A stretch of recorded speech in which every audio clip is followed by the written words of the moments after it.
In this video, we're going to go over biodiversity.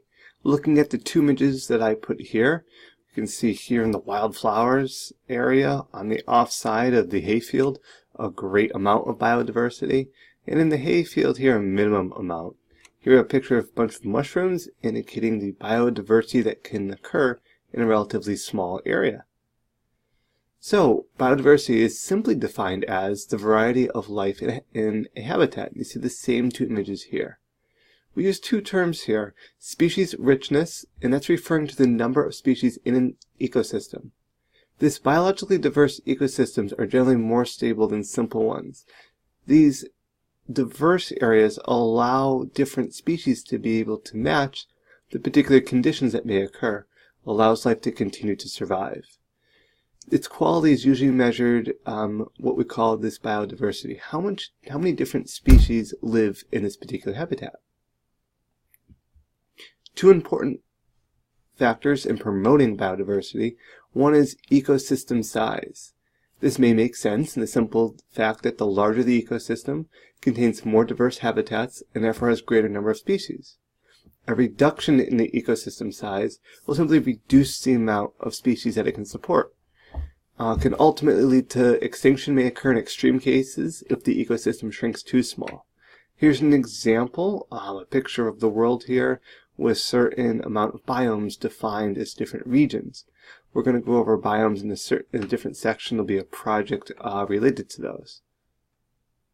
Latitude is another important factor when determining biodiversity. The number of species in the tropics is far more than the Arctic regions.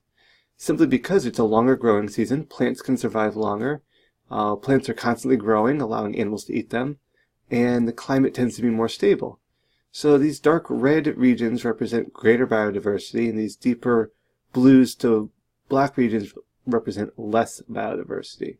And you can see in general, towards the equator regions, there tends to be more biodiversity than at either pole. And this is simply because a longer growing season and more stable conditions here.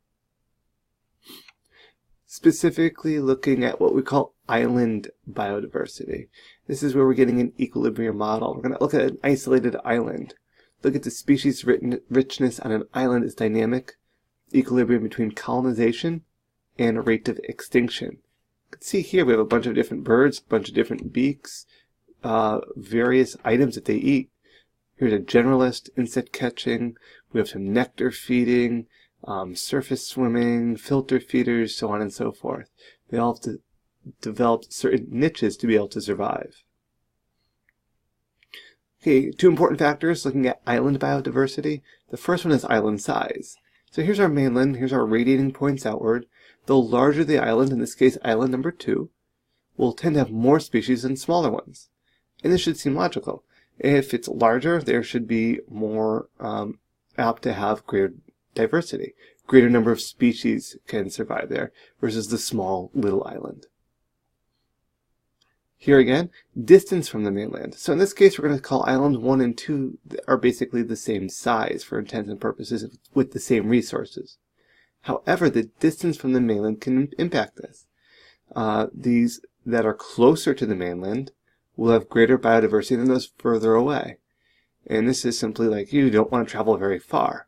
You're going to jump to the closest area before making a long distance trip to this island. It takes a lot of energy to do that. Tend to be kind of a close area. If you're parking in a parking lot, tend to pick the closest spot, very near. You don't want to go to these distant areas here. So it's going to tend to be less biodiverse further away from that mainland. This again shows a little bit of a graph indicating our number of species being far away.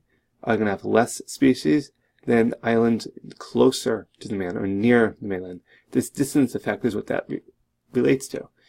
Farther away, less species. Near to the mainland, more species. Here we're looking at large and small islands, and the smaller island simply has less species, and the larger island has more species. Putting that in a little bit different color here, looking at our island biodiversity summary. Same thing here, fewer species on small distant islands, and more species on large nearby islands. And again, when we say nearby islands, nearby to the mainland. And this is on the x-axis here, increasing species richness. So these many species, and these are fewer species. And those on large islands close to mainlands tend to have greater biodiversity than those smaller islands that are far away.